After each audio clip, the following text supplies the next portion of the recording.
The power of Dark Magician. We also have some Blackwing action and White Forest as well. Make sure you guys smash the link crap out of that subscribe button so you guys don't miss out on more awesome content. There are so many cool ways to make use of the new Dark Magician support in general. I found one of the craziest ones actually as well. The OCG still has access to Jowgen, which is just asking for an incredibly hard and terrible time for the players that just want to enjoy this format. But man, that's hilarious. Now, I mean, you're still going to play the curtain to get into the Dark Magician because it does bridge into, you know, the gaze of Tamias.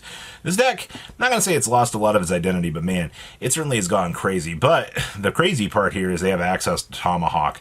Tomahawk allows you so much broken access to things that you shouldn't have access to in a deck like this, because, you know, the tokens you make are not restricted, so enjoy free access to pretty much the entirety of your link package so that you can just get set up and go. Next up here, we have Blackwings sporting off the Harmonium. This is actually really cool. So we get to see a lot more decks taking advantage of Harmonium because this card is just an absolute unit for what it's able to do. The fact that, you know, you're able to bridge out so many good powerhouse effects with this, and you're able to do so much, it's really nice. Now, we do see that they are playing the Kusanagi, the Gathering Storm down here.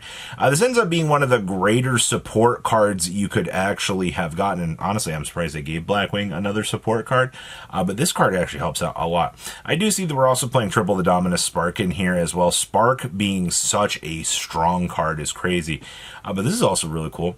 We have access to the cool tunes back to back. I guess this is basically, I mean, it is technically generic. It's just a tuner plus a synchro monster in order to make it. So you could freshly step into this and actually get access to, you know, a devastating floodgate. Yeah, this game gets more and more interesting as time goes on for options. Next up is the White Forest 60 card pile. Now, one of the things that I find really funny about this is we're playing one of two. Now, this reveals a monster and two traps from your deck. Your opponent randomly picks one, and then you look at the rest and banish a trap card. Then your opponent chooses one of these effects for you to apply. So you can show the pick card, and if it's a monster, either add it to your hand or special summon. Otherwise, banish it and shuffle the remaining cards into the deck, and then show the card that was not picked nor banished, and if a monster goes to your hand, otherwise banish it. This actually is just free access to, you know, a possible starter piece that you might need to kind of get combo going. But I don't know, this is actually really interesting, especially since you have so many interesting traps down here to be able to work with. And also DD Post, if this is banished, you can place it face up on your field, and then it's just free 300, and then you get to banish a card from your hand or graveyard, shuffle one of your banished cards into the deck. So we can actually bring this out, which is hilarious. Next up here, we have more Dark Magician, but this is also where more of the White Foresty stuff is going to come into play, because we get to talk about the White Forest stuff just being generic good spellcaster support at this point. You know, you're able to basically see all of these different lines kind of coming together to actually make use of this. Now, I do see, because we do have access to the curtain, we are playing the Shaman down here. I mean, this negates the activated effects of things in the graveyard except for Gravekeepers, which is just a free looming floodgate monster that curtain just gives you for free. Now, not every matchup is obviously going to have graveyard dependent cards, and that's just fine. You know, your job is just to make sure that I can establish this, be able to get the roll up, and be able to control things. This just kind of proves how, you know, magically broken curtain can be at certain points. Like, Konami's done a pretty interesting job making this card, you know, strong. Next up here, we have the Astrograph Sorcerer pile. You know, when you get access to Astrograph Sorcerer 2, 3, and 4, you know, you're kind of going to start to explore some really fun builds out here, at least looking at the differences and things that you would want to play in order to try to make this deck a little bit more viable. Now, obviously, you know, this deck has evolved. You know, you got the new Horoscope Sorcerer, you got the Odd Eyes Pendulum Dragon, and I do see that you're kind of bringing in more of the Odd Eyes cards themselves themselves, which is really, really cool, because 99% of the time I don't think people would have really considered playing the old Performapal stuff in the condition it is. We were also playing the Astrograph Sorcerer maker here, the curtain. It gets you a free dark spellcaster on the field. Which one of these two do you need access to be able to do the thing? I also see we're playing the Gaze of Timaeus, because converting this into the Dark Magician Destruction is absolutely one of our favorite objectives to do now. Next up here, we have Gem Knight Mitsurugi. Okay, well, first of all, partner, this is a creative work and a masterpiece of chaos. And I don't really know if I like this all that much, because having something like this running around in the format, one, showcases how broken, Nephrim actually ends up being in hindsight, because, I mean, this card does a lot more than it should be able to, but also, the fact that the OCG still has Habagiri at maximum toxicity is a little bit crazy. Like, this card actually is able to do some of the dumbest things that you want it to do, and also just proves, like, we're getting access to free level 4s, which is just going to bridge into, Gallant Granite, pivoting us into the Gem Knight part of the deck, and voila, suddenly we got the whole deck turned on, and yeah, that's hilarious. So thank you, Bridges. I love to see it. Next up here we have the DDD deck. Now DDD kind of has stabilized itself. When you look at current DDD variants, you're not really racking your head and going, oh my gosh, like, this is so broken. No. I think most of what you're going to be kind of debating on with the DDD deck is going to be like sub-ratios, and things like, hand traps and ratios based on like the OCG. They have triple droll while we have 2 Dominus. You just circumvent this out.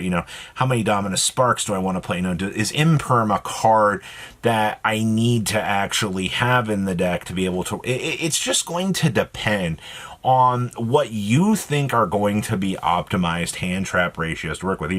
Is Super Poly going to do more work for you than other instances of other particular hand traps? And once again, depending on how the build's going to shape up, you'll be able to work. I will say, though, I think their extra deck is just fine. I mean, as long as you've got Arc King Crisis, you'll be just fine. Next up here, we have Water. OCG Water is so weird to me, because the OCG has just left Water Barrier Statue of the Torrents alone for whatever reason. When we look at this card, we're just like, oh my gosh, do we really have to deal with this stupid card? And, I mean, the realistic downside is, yeah, card's pretty broken, man. This card is able to do way more than it actually should be allowed to do. That's why the TCG ended up banning it. I do see that they are playing 2 Dominus Impulse, 2 Infinite Impermanence. If you've noticed in a lot of lists recently, Imperm has just been kind of taking a step back. I'm not saying that Imperm is dying, but like the impact that Imperm feels like it actually has on the meta is definitely creeping down. Also, shout out to my boy Halki Fibrax Prism for being a water monster. This being one of those free little cards you get access to just seems pretty interesting. I'll take that. We have Yubel with Yummy. What in the world are we doing here? I will say, though, I do like that you get to play Triple Dominus Spark in here. It looks like we're just playing a mini Yummy package to get through these guys, to get access to Herald. Would be probably what I would be assuming we're doing, because we do have access to the Sorrow Cat. So it would just be speeding up the process to get to those basic pieces. But you're outside of that, I mean, you're doing the full Yubel package. You have the full experience within this deck of things that you would be basically expecting to be seen in the standard deck. But, you're going a couple extra steps here, because having a big Yubel or a big Herald of the Arclight on the field to be able to outpace and outcontrol your opponent just seems freaking hilarious to me. So also getting access to the 4 Termers and Profusion is incredibly broken. So not too bad, to say the least. And then our last list here is Darklords. And yes, we do get to see Chaos Extermination and Terminus. Terminus being able to mill down a Power Patron from the extra deck or the main deck. I guess in this case we were choosing to play this guy instead of tossing one into the extra deck, which I don't exactly agree with that. Having the extra deck resource just feels a little bit better, but sure. I also see we're playing the Fairy Cheer Girl in here. It's not something I thought I would consider in Darklords, but I mean, you do have some floating 4s you might want to consider, so that's kind of interesting. But what do you guys think about all of these interesting decks? Please leave a comment down below, tell me what you guys think. I'll see your beautiful faces back here later in the day, guys. Patrons, thank you.